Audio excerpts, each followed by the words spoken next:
In Fullerton, I'm Andy Nunez. It is Friday, the 24th of April. Good as always to have you along, everybody.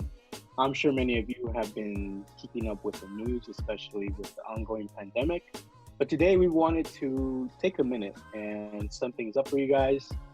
Here to join me today in the studio, currently a portfolio manager at Titan Captial Management, vice president of Smith, and a presentation wizard, as well as a good friend of mine, George Uriarte.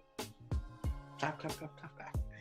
Hello, everyone. Well, Andy, what an incredible introduction right there. Like Andy said, I'm George Uriarte. I'm part of Titan Captial Management. Absolutely great program. If you're in it, then you already know.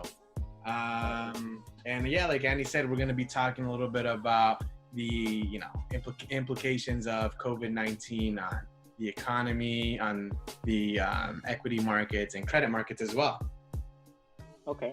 So, George, last time we had you on the show was actually never. And I gave a quick intro about you, but can you let the people know at home who you are and what exactly you do?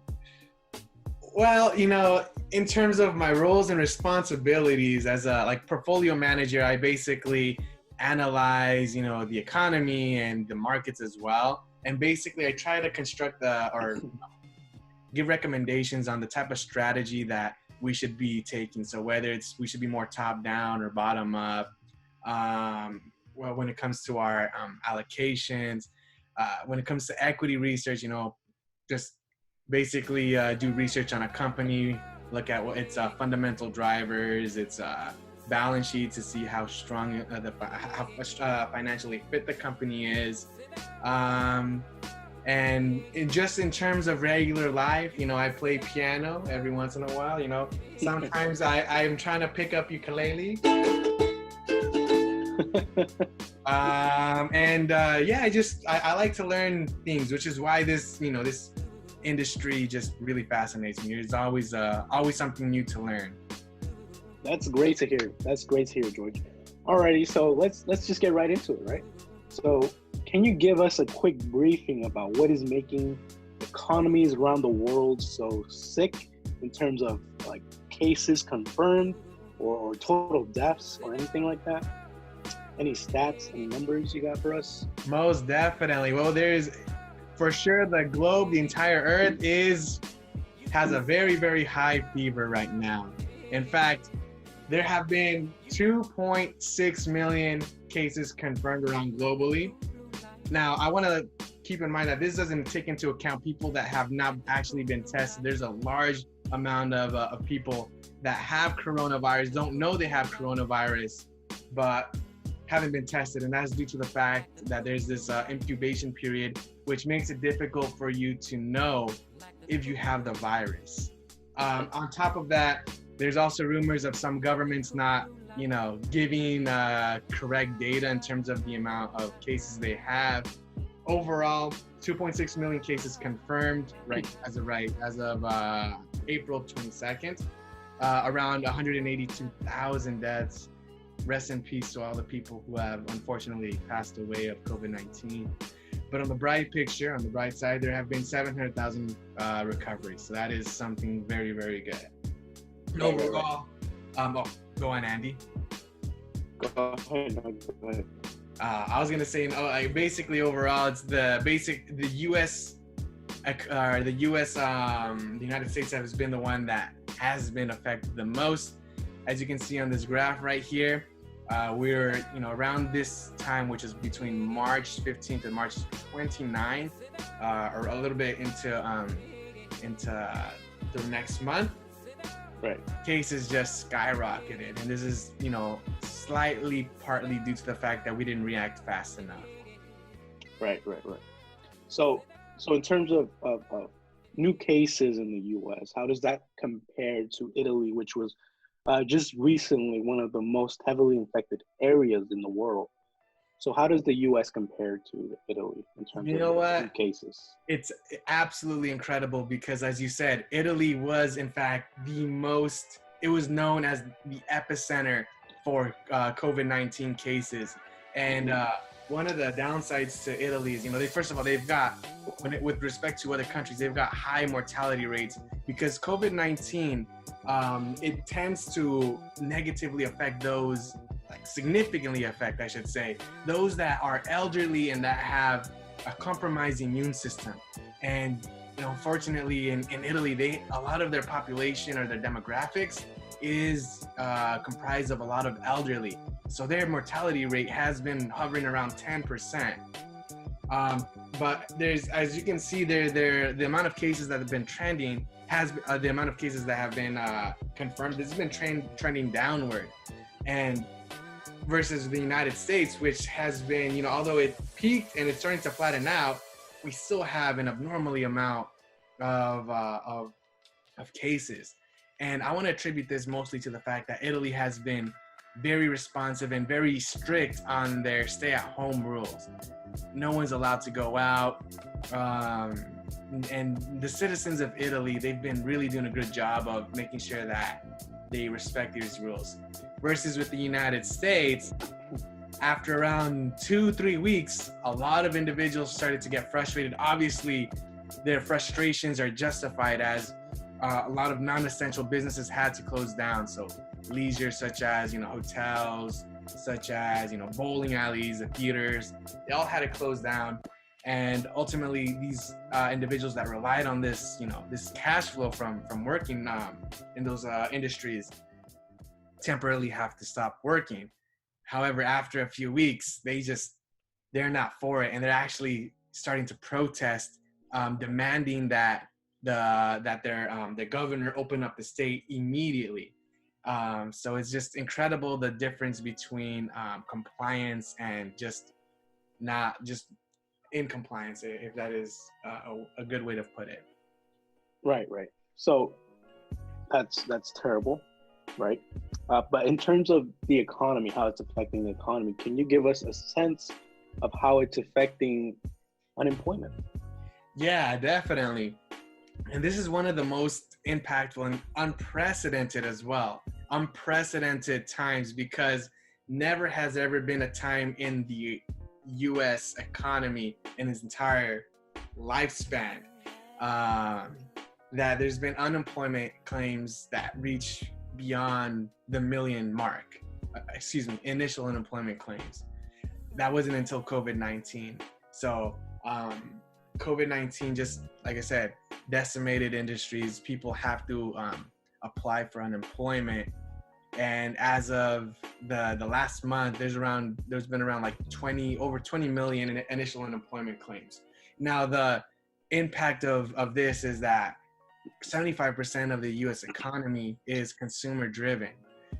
And the fact that a lot of these individuals, have to file for unemployment, they're not working, means that U.S. economy is guaranteed poised to go into negative territory in terms of their growth, which is why a lot of economists are projecting a recession coming up. Because if the economy doesn't open up, then the U.S. economy has to slow down because people are not having the money to spend. Luckily, we do have the stimulus package, which I believe you know a little bit more about. You could fill us in on this stimulus package that the government mandated. So, yeah, right. So the stimulus package encompasses a bunch of things. It's a behemoth stimulus package never seen before in terms of outside of wartime, a wartime period, right?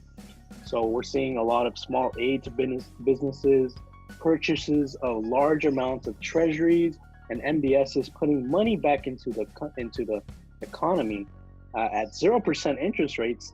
And there's also talk about the curve flattening, which leads me to my next question. What do you think we're going to see? A U-shaped recovery, a dead cat bounce, or V-shaped recovery? Yeah, so to answer your question on the type of recovery that we'll have, first of all, when we say recovery, it's referring to how fast the GDP growth will, normalize, quote unquote, or recover. The most optimistic approach or view in terms of recovery is the V-shaped recovery. This means that global economic conditions normalize immediately. And a lot of, or some investors believe that this is probable just due to the fact that in China, the government has allowed people to go back into business, go back into their normal way of life. And this happened in a span of 2 months. So if China was able to do this in a short period of time, then the US is able to do it as well. However, there is like a very big assumption with this, and the assumption is that things are literally back to normal. It means that it's almost assuming that COVID-19 never existed. So when the government allows people to go back into into normal living, people are going to be going to sports bars. People are going to be going swimming again. They're going to be going to concerts, congregating in large groups without, almost forgetting the social distancing ever existed. People are not going to be wearing masks. That's basically one of the major assumptions there. It's just everything goes back to normal. Right. But, with that, the fault in this kind of recovery is basically that it assumes all of that, but that's not the case. I already have, personally some buddies of mine that are saying they don't see themselves going to a concert. Just the thought of congregating in large groups kind of scares them. And part of this is because of how easy it is to spread COVID-19, Right.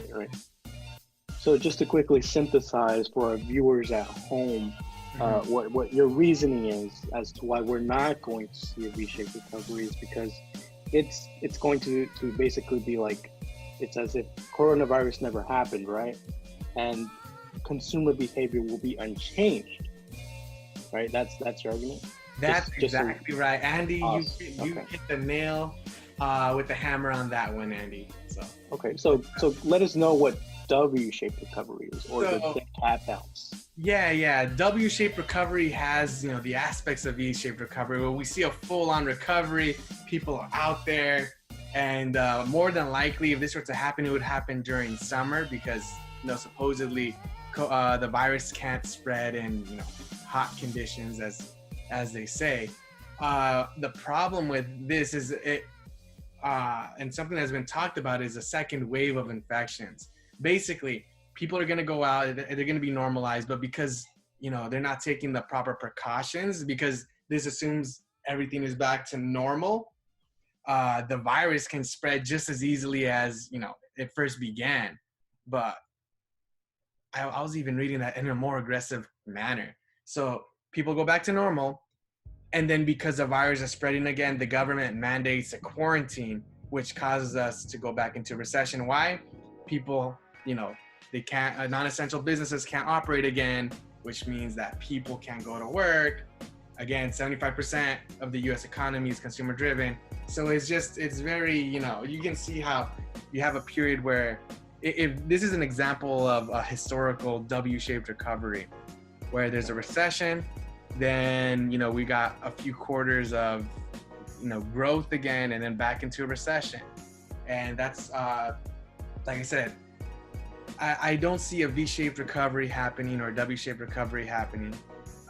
If we see a V-shaped recovery, my opinion is it'll lead to a W-shaped recovery, which it'll just make things much worse. The more probable and likely scenario is a W-shaped recovery, which means that states gradually start opening up, letting non-essential businesses, go into business, but not right away, just gradually. I believe there's going to be a lot more precautions. So if, let's say you go to the theaters, right, they'll probably implement some sort of social distancing rules where you have to sit, separated from any other party.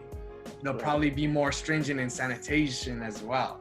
So it's just, things will be a lot different. I think people are still gonna, they're gonna wait, and they're gonna have a wait and see kind of mentality. They're gonna wait at home for a bit longer. So they'll probably go out, but not as much. And they'll wait to see how society, reacts and how the virus reacts. And then we should start seeing a real recovery by the end of the year or by the beginning of 2021. And this is This will happen until there's a vaccine that can completely mitigate and just get rid of COVID-19. Until there's an actual vaccine, I say U-shaped recovery is probably the more probable way to go. Right. So within this scenario of U-shaped recovery, you're assuming that consumer behavior has changed, right? People are not going to want to go out into crowded places, right? That's the main assumption for this one, right? Yes. Gotcha. But so that's basically the recoveries. Based on all this information, what is your opinion, Andy? I'd like to know your thoughts on the types of recovery and which one's more probable. I agree. So I agree with you that we're going to see U-shaped recovery, but a lot of other investors are thinking that it's maybe a little too soon to tell, despite the Fed rendering an open-ended expansion policy of their balance sheets, and with huge increases in government borrowing and spending. And I mean, this is unprecedented, to which the US has never seen outside of wartime, right? And I think what we have to look for are the implications of the recovery, such as, like, let's take for inflations, for instance. Right now, consumer prices are dropping. You look at hotels, airlines, clothing, oil. It's looking very cheap, right? But looking out further, official measures of prices will eventually come back to normal. But how will the Fed's actions in the money supply affect inflation, in addition to the generous unemployment benefits, right? And that's just the inflation. That's just one of the implications that the recovery may have. We need to look at how it will affect consumer behavior, just like as you said before, how it's going to affect the credit markets and more. So speaking of recovery, which sectors within the equity markets do you think are being hit the most? And do you think there's any hope for businesses residing in these sectors? Well, Andy, I not only think, I know which sectors have been hit the hardest. More specifically, you got energy, financials, and industrials. They've been hit, but they've been hit particularly hard, and especially energy, getting hit with a double whammy, which I'll go over right now. I want to also point your attention to the ones that actually been performing well, which are your healthcare, consumer staples, and infotech. Once again, with healthcare, people have to go and they have to buy medications. These are the people that are, coming up with a cure for COVID-19. They're doing the research for it. So obviously that sector's doing well. Consumer staples, those are going to be your, day-to-day goods. I know a lot about this industry. We're doing very, very well here because people are still buying. They still have to buy food. They still have to buy their basic essentials, and that's what falls in that sector. However, despite all that, the broad picture here is that no sector got spared. Everything is in negative territory here. But still, I would rather lose 7% than 15%, which is the S&P 500, which is the broad market for the top 500 companies. And I would much rather lose 15% than 45%, which is in the energy sector. And this is all as of April, year-to-date as of April 22nd. But diving deep into these companies that have been affected, really, really hard. More in particular, like I said, energy got hit with a double whammy. Prior to COVID-19, they've been having problems with oversupply. Saudi Arabia, OPEC in general, OPEC and its alliances, they were getting together to talk about negotiating cutting oil production. They weren't able to come into a conclusion, and actually what ended up happening is, like, around the beginning of the year, Russia stepped out of the negotiation meeting. And in fact, in retaliation, Saudi Arabia said, you know what, we're gonna go and you're gonna just dump even more oil into the market. Overflood. There was an overflow of oil out there. Ultimately, with using basic economics, if you've got an oversupply and just just regular demand, the prices are bound to fall. However, with COVID-19, this just exacerbated that. Just really just, oh my God, it's absolutely incredible. COVID-19 just created a demand. I know, it's incredible because it created a demand shock, meaning that because people are not driving to work, they have to work from home. Most people, they're not flying in airplanes, they're not going on cruise lines, they're not spending as much energy as they did prior to COVID-19. The demand for oil is not there, so now they're getting hit from both sides, ultimately bringing the price of oil down to sub $30 a barrel. And why is this significant? Because the break-even point for most of these oil producers is around $40 a barrel. Right. Now, operating at 30, they're operating at a loss. And you could say, just stop producing oil for the meantime. But the problem is, a lot of these companies have high fixed costs, which means what are you gonna ask me? Right. I was just going to add on to, in addition to the oversupply, there's nowhere to put these barrels of oil, right? We're seeing a lot of places being flooded with just barrels of oil, and they're finding out that it's very difficult to find places now where it's going to be harder to find a place to store the oil, which leads us to what happened just recently, the negative futures in oil. People are paying other people to store their oil. That's amazing. That we've never seen that, right? Never.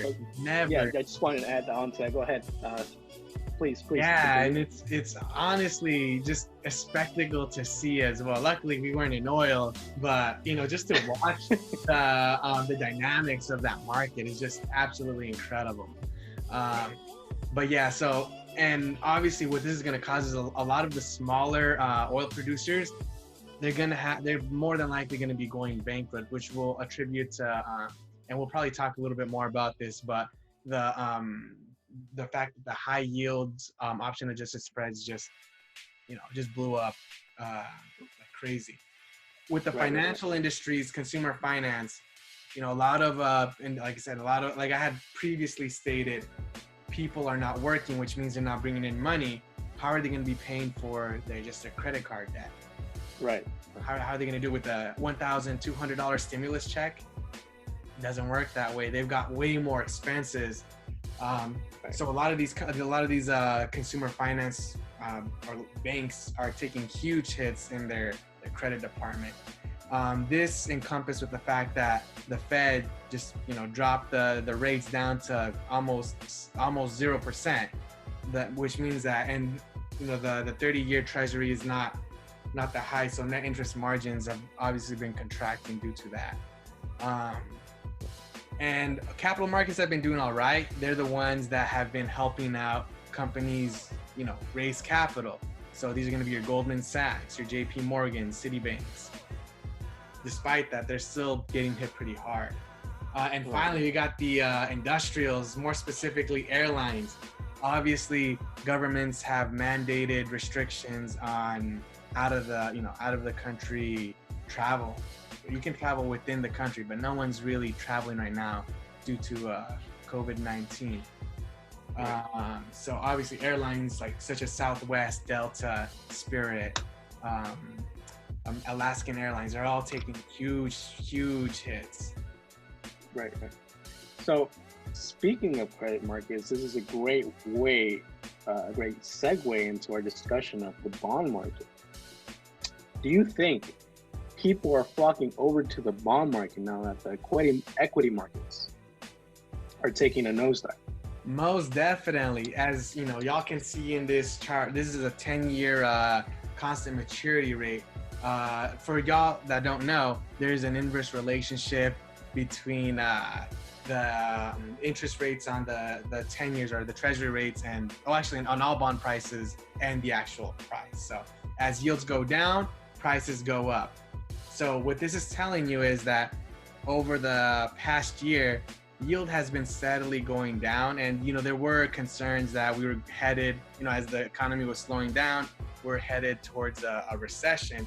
However, if you see right here from February to March and so on, that's when fears of COVID-19 really started to shake up investors. So we see a really very nice drop in yield, meaning that investors are funneling into safe haven assets such as the treasury yields, which are backed up by the government. They're considered risk-free, so they need to park their money. And the thing is that's very interesting is a lot of these humongous mutual funds and all these managers, they have a mandate where basically if the securities that they're holding, let's say they fall to a certain price, so let's say investment grades or high yields, they have to exit out of those positions. The thing is, you can't be holding on to a lot of cash. I don't think there's a bank out there that can hold billions of dollars in assets all at once, right? So a place that they can be held on is treasuries. So that could be attributed to that, as well as just the flight to safety. There is no industry in the equities market that is spared right now. So bonds is the way to go. More specifically, just the 10-year treasuries, as they're the safest of all the bond market, of the entire market. Right. So with the treasuries hovering below 1%, another index to look at would be the high yield option adjusted spread, which has spiked in mid-March, right? What does that say to investors in the high yield market, right? Does that mean that investors are gaining more confidence as the yield has dropped, or what's going on there, George? Yeah, so initially, investors, as you can see, like I said, the inverse relationship between yield and price. So if the yield is going up on this, that means that the price of those bonds are dropping. And I've seen the bond prices; they've gone, they gotten hit pretty hard. And obviously, this leads to capital losses. And like I said, in the high yield universe, a lot of the companies within that take out debt, or that finance through debt and are rated high yield, a lot of these are those energy companies that we were talking about, the ones that are going bankrupt or that could be going bankrupt. So obviously a lot of these fund managers see that, and they're just, during this period, they're just trying to get out of that, trying to get out of high yields. And this encompass with just the flight to safety. If they're selling their high yields, they're going to treasuries, the yields are going to be going up. Now, obviously, it's been going slightly down, and I think this is attributed to the fact that the high yields option-adjusted spreads were just, it was just completely overdone. So I think investors realized that and decided, all right, maybe it's time to go back. And also, perhaps they're taking a more optimistic approach. Maybe they believe that by maybe they have the V-shaped recovery mentality, and they believe that we're just going to go right into the economy, everything's going to be normalized. Let's go and take on a little bit of this risk right here, take advantage, because if the economy is going to be going good, imagine if it's able to go down to its 3% level right here. That is that is over 300-400 basis points right there of yield that you can benefit from. And profit from. In addition to that, a lot of investors are getting confidence because of the what the Fed is doing, right? As we said before, they're using all of its tools to help the manufacturers, right? Which is maybe why we see the spread going down as well. Another reason. One more question, George, because I know you're busy, man. What do you think there's going to be in terms of permanent damage to the economy? Well, Andy, I'll use this analogy. Obviously, we need to go and be respectful and just follow the stay-at-home rules. But there's obvious economic implications to this. The longer we are not in, the longer we're quarantined, that means a lot of these businesses are going to start dying off. So I think about it as, we got my hand right here, right? And right now, we're cutting off circulation to all like the non-essentials, right? Eventually, it's gonna come to the point where that finger, if you cut off circulation, it's gonna die off. So, and that's the main ethical dilemma. Do we let people go back to work and risk spreading the virus quickly, or do we, continue the stay-at-home rules, be quarantined, but let the economy start dying off? So, I think we can afford maybe to, live without our pinky, right? But the problem is if we are quarantined for too long and the government isn't quick in being able to provide, relief to a lot of these individuals. On top of that, all the non-essential businesses, eventually we're gonna lose our index finger, we're gonna lose our thumb, then we're gonna lose our entire hand. Then it becomes pretty much useless. And that's the ethical dilemma though. Like, do I want to lose my hand, or do I want my body to die, which would represent the entire U.S. economy? So that is the dilemma that our political leaders have to keep in mind. And also another great discussion for another day, George. Thank you so much for coming on to the show. It was a pleasure having you. I hope your family, your friends stay safe. But yeah, thank you. Let's give it up for George. Thank you all. And, like we said, be safe, everyone. As much as it's, annoying, let's just try remaining calm and addressing and, obeying the stay-at-home rules until, things start getting better. And together we'll be able to kick coronavirus out of here. Awesome. Thank you, George. Cool. Beautiful, beautiful, beautiful.